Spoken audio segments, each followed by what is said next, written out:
reject that totally in principle. So this is quite a different program, and it puts the pressure back on the individual. Some people will say, well, this won't work. We can't do this because there would be anarchy. You don't want enough government. And we need government because what would happen would be total chaos. You know, it would be the opposite. In some ways, you would have more government. It would just be different. It would be self-government. People would have the responsibility of taking care of their own lives.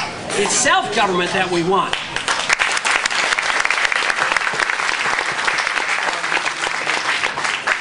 And if there is to be some government, the more local, the better. In case there's some place that it happens to be a liberal city, some place in the country that have city laws that are onerous, and we don't want those kind of laws in Texas.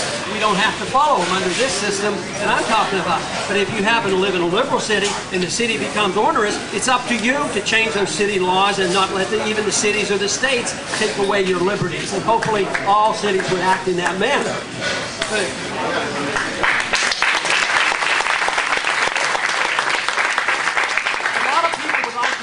Philosophy in a negative way. The media will quite frequently come up to me and say, well, your foreign policy sounds idealistic, but isn't that isolationism? No, it's not isolationism.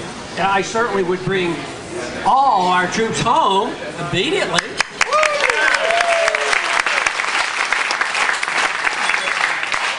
But in contrast to isolationism, I like the idea of freedom to trade, freedom to travel, and the freedom to communicate, and freedom to have diplomatic relationships and iron out differences. But this whole idea that it's isolationism, isolationism is sort of a protectionist notion. It's sort of mercantilistic that you have to isolate ourselves from the world. The founders never believed in this. They believed in travel and trade with the firm conviction that the more we trade with countries, the less likely we are to fight with it.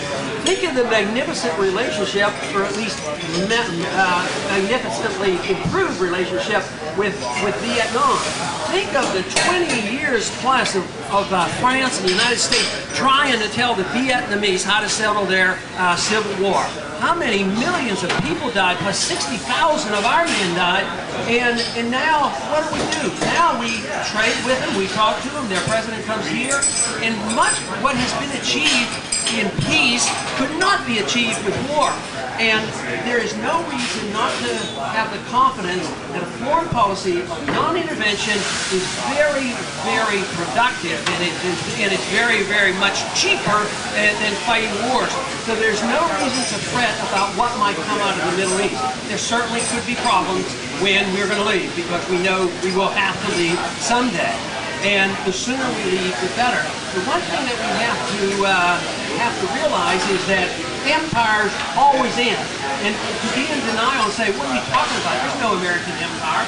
But if we're in 130 countries, 700 bases, and we're building more bases in Iraq, and if you understand why we are attacked and threatened, and understand the nature of blowback, yes, we will have to leave.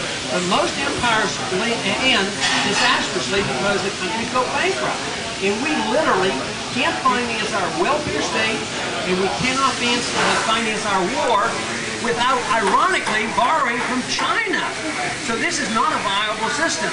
So the sooner we get back to the basics of protecting individual liberties, free markets, and a foreign policy of just plain old common sense, the sooner we will get back to our peaceful and prosperous society that we all desire.